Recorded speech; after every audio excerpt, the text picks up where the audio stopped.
Zee 24 तास एक पाऊल पुढे. रोखोकमध्ये आपलं पुन्हा एकदा स्वागत. एफडीआयच्या अग्निपरीक्षेत सरकार तरेल का हाचा आपला विषय आहे. आपण चर्चा करतोय. विनायक गोयलकर आपल्याला पॉलिसी समजावून सांगत होते. आपण विनायकजी तुमच्याकडे येणार आहोत, मात्र भाईंना त्याच्यावरती काहीतरी बोलायचंय. आपण भाईंचं मत जाणून घ्या. भाई, नाही, माझं मत म्हणण्यापेक्षा स्वतः गोयलकरजी हे इकॉनॉमिस्ट आहेत, अर्थतज्ञ आहेत. त्यामुळे त्यांनी जो काय याच्यातला जो शब्दांचा जो हे काढलाय तो खरा आहे आणि तो हेच महत्वाचं आहे. मला हेच नेमकं सांगायचं आहे. समजा हे आज एफडीआयवरची चर्चा म्हणजे काय, जे शब्द वगळले गेलेत, गाळले गेलेत, ज्या ज्याचा रेफरन्स त्यांनी दिला, तुम्ही डिस्कस करा. ते टाकण्यासाठी आग्रह धरा, तो टाकावाच लागतो. तेच वैभव आहे त्या सभागृहाचं. आणि म्हणून मी हे म्हणणारच नाही की ते सांगतात आहेत ते काही चूक आहे असेल, कारण जेव्हा ते याच्यावर रेफरन्स देऊन बोलतात आहेत तेव्हा ते खरं आहे. ते खरं आपल्याला जे योग्य पाहिजे, भारतीय तर भारतीयच असला पाहिजे, किंवा तो जो मीडियम हे केलेला आहे त्याच्यामध्ये तो नसला पाहिजे, तर तो शेवटचा शेतकरी जो आहे, सगळ्यात दुबळा शेतकरी आहे, त्याच्याकडनं खरेदी केलं पाहिजे वगैरे वगैरे, जे पूर्वी आम्हाला सांगितलं गेलं किंवा पूर्वीच्या ह्याच्यात होतं, तो आग्रह धरायला विरोधकांना किंवा हे पक्षातले सुद्धा करतील ना. नक्कीच.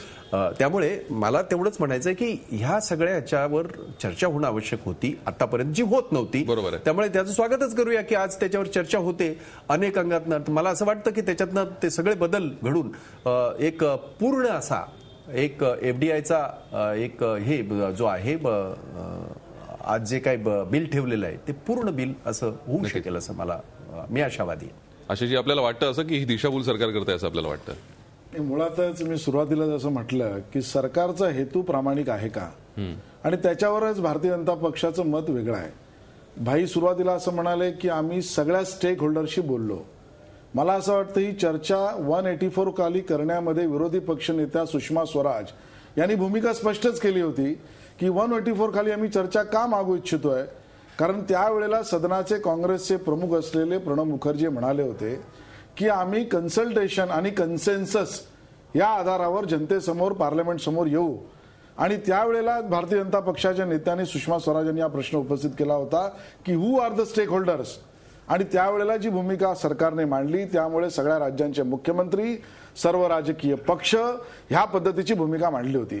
आता तुम्ही सांगितलं शेतकऱ्यांशी बोललो, याच्याशी बोललो, त्याच्याशी बोललो, चांगलं आहे, असेलही कदाचित, पण मुद्दा असा आहे की त्यामध्ये सर्व राज्याच्या मुख्यमंत्र्यांशी चर्चा झाली का, सर्व राजकीय पक्षांशी चर्चा झाली का? तर विरोधी पक्षनेत्या सभागृहामध्ये उभं राहून असं म्हणतात आमच्याशी चर्चा झाली नाही आणि त्यामुळे प्रिव्हिलेजचं व्हायोलेशन झालंय. अशा पद्धतीची भूमिका ज्या वेळेला एक विरोधी पक्ष मांडतोय, हा मुद्दा क्रमांक 1. मुद्दा क्रमांक 2, सरकारला समर्थन देणारे वेगवेगळे राजकीय पक्ष तेव्हाही विरोधात, आजही विरोधात, 1 वर्षामध्ये एवढा 360 डिग्री बदलाची भूमिका का झाली, आणि त्यामुळे त्याच्याच मागे काळबेर आहे असं आमचं मत आहे. आणि म्हणून पुन्हा एकदा विषय वाढवायचा नसला तरी ज्या विषयावर बाळसर आले होते की भारतीयांना आणि भारतीय लोकांना आवश्यक असलेल्या वेळी हा प्रस्ताव आणला जातोय की युरोपियन कंट्रीज आणि अमेरिकन कंट्रीजची आवश्यकता अशा वेळेला आणला जातोय. हा प्रस्ताव आणण्याची वेळ अमेरिकेमधल्या प्रेसिडेन्शियल इलेक्शनच्या आधी का आणली जाते? अमेरिकेच्या प्रेसिडेंट ओबामांनी पार्लमेंटच्या दोन्ही सभागृहाला संबोधन केल्यानंतर आणि निवडणुकीच्या अमेरिकेच्या असलेल्या मध्ये का आणली जाते? ह्या मागचा हेतू ह्या सरकारचा प्रामाणिक आहे असं वाटत नाही.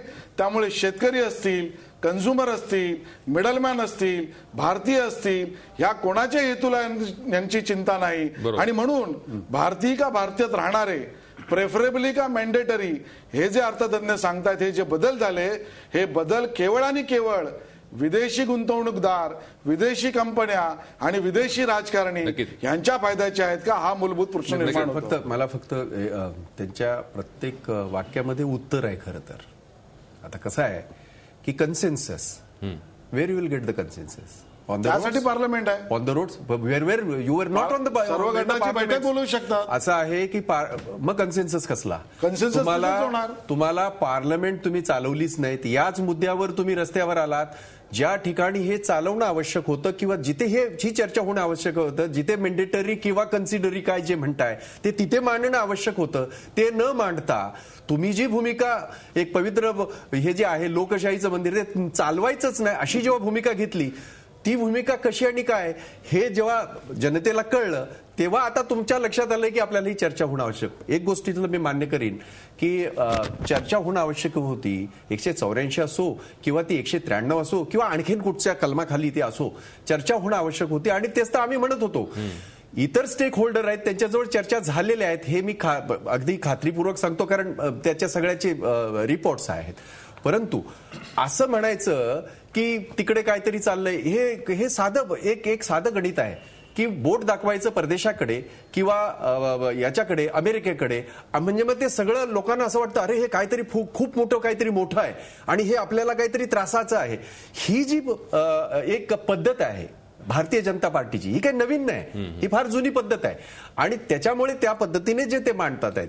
आता त्याचं दूध का दूध पाणी का पाणी होईल, याच्यामध्ये चर्चा होईल. आमच्या बरोबरच्या पक्षांना त्यांचे प्रत्येकाचे वेगळे वेगळे हे आहेत ना, पक्ष आहेत ना, जरी आमच्या बरोबर असले तुमच्या बरोबर असलेल्या पक्षांची हीच अवस्था होती किंवा आहे किंबहुना बऱ्याच बाबतीमध्ये. तो विषय कधीतरी चर्चा करू आपण डिटेलमध्ये. परंतु असं काही मानण्याची आवश्यकता नाही की याच्यामध्ये असलेले आमच्यामध्ये सगळे घटक पक्ष फक्त आम्ही म्हणतोय त्याचीच ओढावी असं आम्हाला अपेक्षित नाही. किंबहुना त्यांचा जर एखाद्या बाबतीमध्ये आक्षेप असेल तो आम्ही त्यांना पटवून देऊ आणि मग त्यांना आमच्या बरोबर करून घेऊ असं आमचं म्हणणं आहे. आणि त्याच्यासाठी ही चर्चा होणं आवश्यक होतं किंवा आहे. आणि म्हणून फॉरेन डायरेक्ट इन्व्हेस्टमेंट आपल्याला हवी की नको हा जो काय प्रश्न आज बोलला जातोय, मला मोठं आश्चर्य वाटतंय. सर्वसामान्याला ज्या पद्धतीची आज ही जी आहे महागाई आम्ही सर्वसामान्य तुम्ही आम्ही सगळे जे आज पाहतो आणि जी भोगतो आहोत तिला कसं काय आम्ही कंट्रोल करणार? आम्ही म्हणजे मी नव्हे, सरकार म्हणून कुणी असेल ते त्यांनी सगळे पर्याय करून सुद्धा ज्या वेळेला इन्फ्लेशन वाढत आहे त्यावेळेला आणखीनचं काय अधिकचं करता येईल का? त्याच्याने कुठेतरी काय आपल्याला साध्य करता येईल का? जगभरातल्या देशांना जर साध्य झाले तर आम्हाला का साध्य होऊ नये? याच्यासारख्या चीन सारख्या देशामध्ये ज्याच्याला प्रचंड विरोध होता एकेकाळी, आज 100% त्याच्यामध्ये रिटेलमध्ये हे आलेली एफडीआय आणि आज चीनची परिस्थिती आपण पाहिलेली, तिथला इन्फ्लेशन रेट पाहिजे. याचा भारतामध्ये काही फायदा होईल का याच्यावरती आपण बोलूयात भाई. पण त्यापूर्वी एक छोटासा ब्रेक इथे घ्यायचा आहे. गोविलकरांकडे पण मला यायचं आहे, पण एक छोटीशी विश्रांती पाहत राहा. रोखठोक झी 24 तास एक पाऊल पुढे.